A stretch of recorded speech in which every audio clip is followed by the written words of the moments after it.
to be Terrence Malick. And if we're ranking top 5 Malick movies based on aesthetics, prettiest to even prettiest, our eyes say New World, then Badlands, Days of Heaven, Thin Red Line, and our number 2 pick, The Tree of Life. The nuns taught us there are 2 ways through life.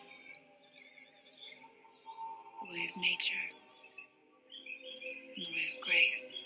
Shot by Emmanuel Lubezki, the set of Tree of Life was controlled chaos. They only ever shot in natural light, would ditch a scene in the middle when they were distracted by fireflies, and focused more on finding emotions than covering scenes. They had the same rooms built in 3 different houses facing different directions so that they could pick their favorite light. And then there's the supernova. Instead of turning to a computer, Malick hired Douglas Trumbull, the mastermind behind 2001's Stargate, to experiment with dye and paint and milk and chemicals and fluorescent ink and all other sorts of witchcraft in order to create the magnificently surreal images seen on screen.